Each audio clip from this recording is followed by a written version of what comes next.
Ready for talking.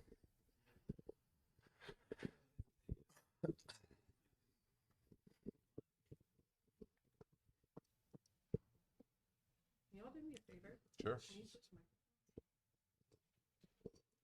Get so much slack on that.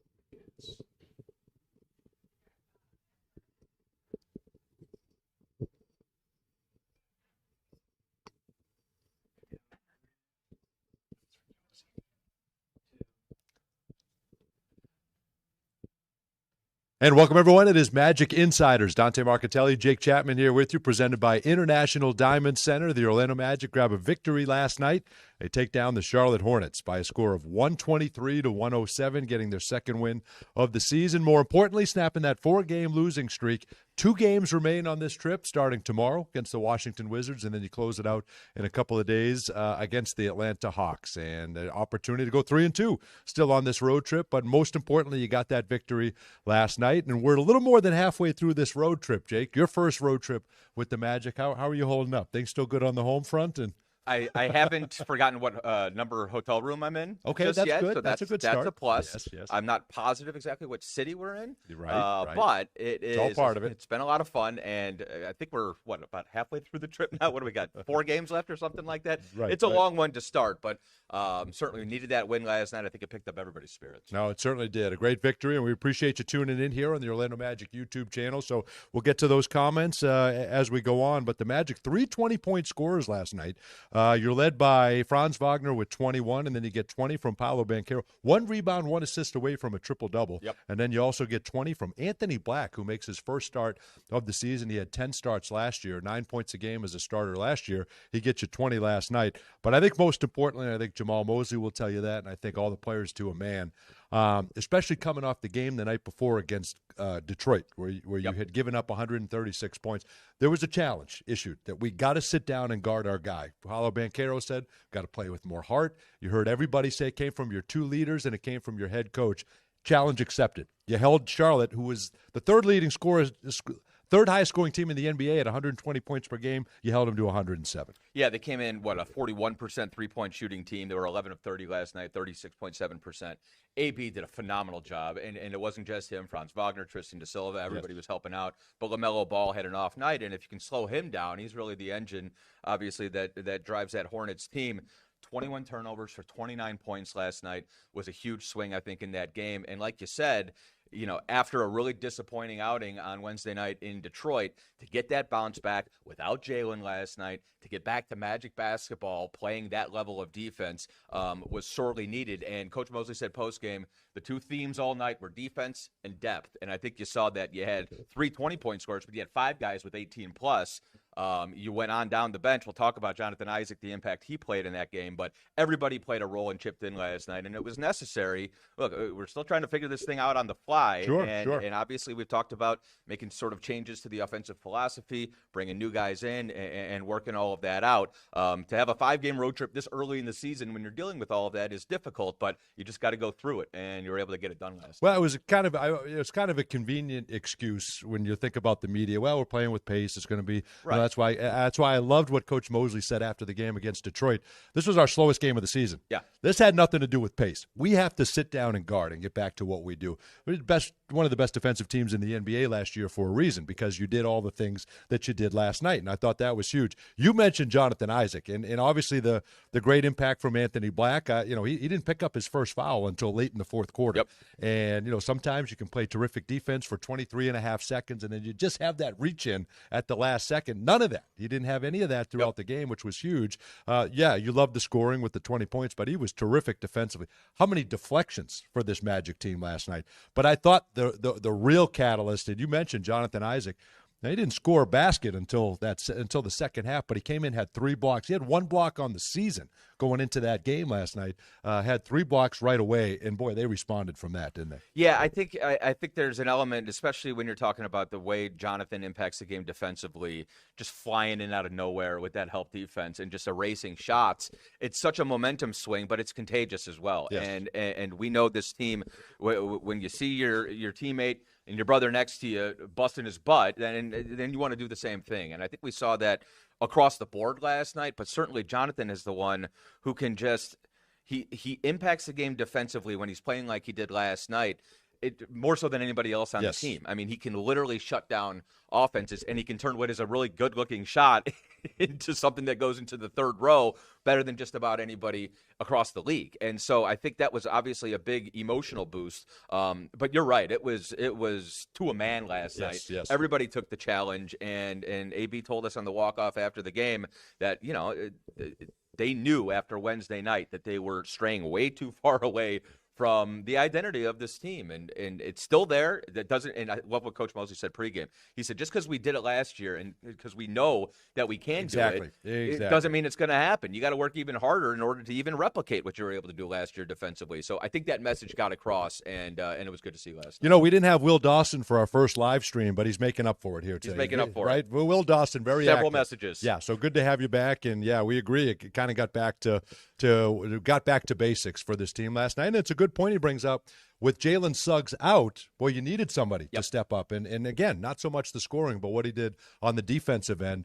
Two guys that same size, 6'7", and he did a fantastic job. You figure 26 points per game, career high start for LaMelo Ball. I wasn't even trying to do that. I did. But you went there. Did you get into, by the way, how the whole 6'7" thing started? No, did you have time on the broadcast to get into that? Absolutely not. No, we talked about it a little bit yesterday. I'm out on that.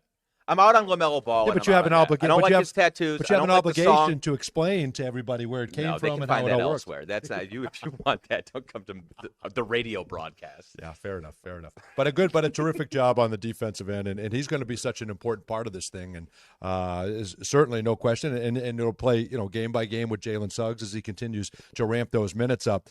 Thought it was interesting too the way you started that game against the Detroit Pistons, and I like the comments about Paolo because he was kind of the facilitator. The offense seemed to be running through him in the first quarter against Detroit. They were doing some good things. You had a 7-point lead going into the second quarter. More of the same last night. 9 assists for Paolo Banchero, a season high for him. I thought he was terrific distributing the ball. The impact he had on the basketball game, Jake, and he took 12 shots. He was 8 of 12 from the floor, 1 rebound, 1 assist away from a triple-double. He was terrific. He was outstanding, and that's 2 straight games now where he's been functioning, especially early on in the game, as a little bit more of an offensive hub.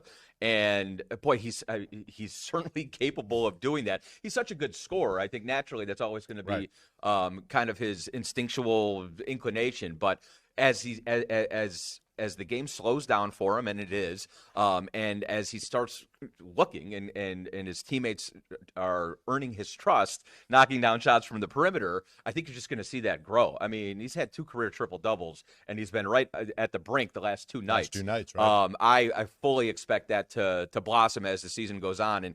And this is what we were talking about. Yeah, you were 1-4 heading into that game last night, and it felt like the world was falling, but there was a whole lot or the sky was falling. There was a whole lot of bright spots to draw from, and certainly Paolo's playmaking is one of those. That certainly was. And you got 3 20-point scorers. You had 3 20-point scorers in Philadelphia, but unable to win the basketball game. That hadn't happened since 2022, but you're able to grab the victory here last night, and Franz Wagner continues to do what he does.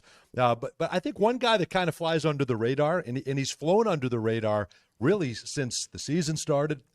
You knew about the acquisition of Desmond Bane. You knew all the talk was about Paolo and Franz. Again, could they have all-star seasons? And then you get a borderline all-star. Might be an all-star as well if you have 3 of them in Desmond Bane. Tristan da Silva, with the job that he did this summer with Team Germany, getting to play with Franz Wagner, winning the gold medal, this guy, to me, was as confident as anyone coming into camp. He was brimming with confidence, and that's a guy that not a lot of people mention when you talk about the Orlando Magic. He has been outstanding to start the year, and you keep saying it, and it's right. Every metric you look at, plus minus, has got Tristan da Silva in it for this Orlando Magic team, right? Every rotation, 2-man, 5-man, he's a part of it. And you can see why. 19 points last night, his best game of the season, one of the best games of his career, but just so heady. Yeah, he can knock down the shot. Yeah, he can make plays, but he's where he's supposed to be, seemingly on the defensive end. He'll rebound for you. He's just a solid player and just a terrific complimentary player last night. That's what I was going to say. He's just a good, solid basketball player. You know what you get from Tristan da Silva night in and night out. But with that said, I think he's just kind of scratching the surface of the impact he can make. He got to the free throw line a lot last night, and he knocked those down. We know what he can do. I don't think confidence is ever an issue. It's a quiet confidence with Tristan, but I think he knows what he's capable of, and part of that I think is all the time he spent in school. He's not wondering what kind of a player he's going to be. He's pretty knowledgeable and aware of who he is. But he's been knocking down shots from the perimeter, obviously, but the defense, he just does so many things well. And when you think about the second unit and some of the changes and some of the adjustments that we're talking about that do take a while, to have kind of that steadying force in Tristan da Silva, that's a luxury for Coach Mosley. Well, you know what you're going to get, and I got to think you're exactly right. I got to think that's a luxury. And now maybe this jump starts a guy like Jonathan Isaac, gets him going. Tyus Jones comes in, he steadies the ship as well. He knocked down a big shot. Just everything came together like it needed to last night against the Charlotte Hornets. Now you got to keep it going. Doesn't get any easier. You play the Washington Wizards, who can put up points here tomorrow, and then you close it out against Atlanta. Very unfortunate what happened with Trae Young, but you're tired at the end of a trip potentially, and those are always character games. Fifth game of a 5-game road trip, Yep. But you got an opportunity here to grab a couple wins here on this trip. More coming your way on Magic Insiders in just a moment. The Golden State Warriors make their one and only trip to Kia Center on Tuesday, November 18th. From tip-off to the final buzzer, this matchup will have you on your feet. Don't miss your chance to be there live. Secure your seats today at OrlandoMagic.com. When we come back, more of your comments, and we'll continue on with Magic Insiders here in a moment.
Show and then going on after. Let's do that when we're at home.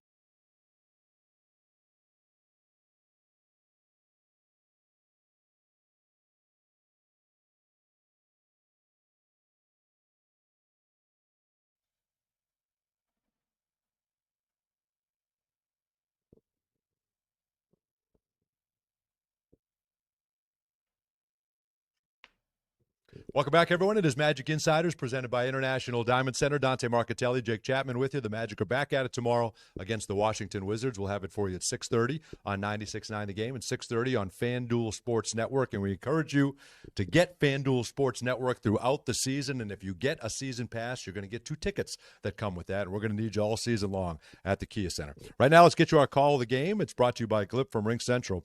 Rethink the way you work with secure meetings and messaging on any device with Glip by Ring Central. Visit glip.com to learn more. My call of the game, Orlando Robinson makes his debut last night, and I think I can safely say there has never been anybody whose name represents the city they play for. The best that I can find was one of your favorite teams, the 1954 Bullets. Stan Washington played for Washington. That's the closest I could find. I can't find anybody else with their name representing the city. They said it last night. Stacey Orlando Ogman. That's pretty close, right? But it's not his first name. First name or last name representing the city they play for. Yeah, I'm going through Dallas's. We've got a Houston on the. There was a Dallas Comegis. He did not play for Dallas. Unfortunately, he's not a WNBA player. Right. Cleveland. Fortunately for us, because we've got her on the squad here. Yeah, no Cleveland's. Cleveland Buckner never played for the Cavs. Okay. Right? Yeah. You're right. Maybe Stan Washington and Orlando. We're gonna have to dig deep, but it's. I've been calling him O-Town on the air. It just feels like a good nickname. Well, he's got his first name on the front of his jersey and the last name on the back. Skyscraper. That dude. I don't want to run into a screen from Big O-Town, I'll tell you that much. He was terrific. Makes his NBA debut last night, so congrats to Orlando Robinson, and he gets in the box score with a personal foul in a couple of minutes. But speaking of centers that having an impact, how about Wendell Carter Jr.? Mm-hmm. I mean, he was terrific. Had his season high 14 when he finished with 18 points last night, had 8 rebounds. He came into that basketball game having knocked down 4 threes the entire season. He had 3 in that game last night. the impact that he had, he was going after offensive rebounds, which he always does. He's top 10 in the NBA in offensive rebounding anyway. But the confidence that he has in the three ball, he talked to Kendra Douglas after the game, he just trusting the body of work that he put in. And I tell you, you could see it on full display last night. Wendell gave you absolutely everything that you needed in that basketball game. And big coming off a frustrating night for Dell as well in Detroit. He fouled out in 15 minutes, and that game was, I mean, it was hand-to-hand combat for 48 minutes against the Pistons. I can't wait to see those guys again, by the way. And that's a tough night. Jalen Duren and Isaiah Stewart. It's a tough night that for is a anybody. tough night for anybody. And exactly. And I don't know if that some of those personal fouls were necessarily those last two fouls he'd like to have warranted. back. He'll be the first one to tell you. There's no question about it. We need Wendell, and sometimes Wendell's impact on the game doesn't show up as much as it did last night. And so I think it's important to remember that Wendell is very impactful, even when he's not 6 for 9 from the field. And sometimes I think it's important for Wendell to remember that because he's so intelligent, and you can tell that the wheels are always spinning up top with Wendell Carter Jr. And sometimes I think his offense, it gets him down a little bit. Sure, if he misses an open three, the next one, he's praying it drops, and that's understandable. But I think he always has to remind himself, I'm helping this team even if I'm not showing up in the scoring part of the box score because of things like screens and offensive rebounding. He's one of the best at that in the league. The numbers bear that out. And on our team, we need him to gobble up those offensive boards for sure, especially as we're figuring out the perimeter shooting. There are a lot to gobble up. And so he was great last night. And against a team like that, we needed him. Boy, that Kalkbrenner's not bad, is he? Tell you what, I didn't think he was going to miss a shot the whole year. He was shooting 90% from the field heading into last night, and I don't think he missed a shot. Right? No, he was 8 of 9 last night. He did only because I think it was AB that blocked his shot. He got his shot blocked. That was the only one. He was 19 of 21 coming into that game, and he started 7 for 7. And I didn't know how it would look because he's a big, long, stringy guy. Yes. But he's not wispy. You know what I mean? Like he's got there's some base to it. But he's really good with the ball in his hand. So I had no idea exactly what to expect from him. That Diabate is a great offensive rebounder as well. So Dell did his job last night. Relentless on the glass. He's got a nose for it, doesn't he? Yeah, but it's a different animal when you like Coach Mosley always says, when you finish the possession, you get the stop, secure the rebound, get out the other way, and that's what they did a great job of last night. See, so now we're getting input, right? So now we're getting Antonio Daniels, right, who played for San Antonio, right? And but his name isn't San Antonio, right? There's D'Angelo Russell who plays for Los Angeles, but it's a variation of it. But I'm talking about your name. His name is not San Antonio Daniels, right? Right. So that doesn't count. That doesn't count. It's close, but we're not going to do that. Yeah, we're not going to give that to you. Now you continue on to Washington, Jake, and this is a team that you had success with last year. You swept the Wizards like you did with Charlotte.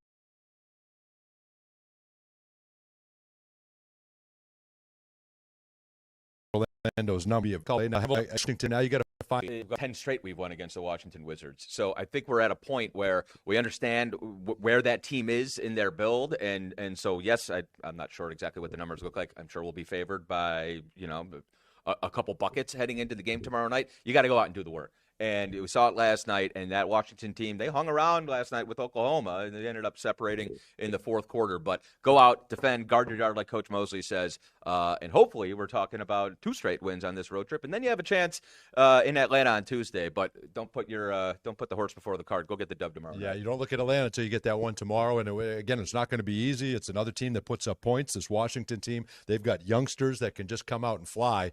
They're one of 5 teams who have the majority of their points coming from players 24 years or younger. Charlotte was one of them last night. The Magic are one of them. Atlanta is one of them. So we're going to get a look at them here tomorrow night. So that'll do it for this edition of Magic Insiders. Have a great night, everybody. We are back on Monday, 6 o'clock on 96.9 The Game, and we'll stream one day next week as well on the Orlando Magic YouTube channel. Have a great weekend, everyone. Happy Halloween. We even talk about Halloween. Happy Halloween, everyone. We'll see you on Monday.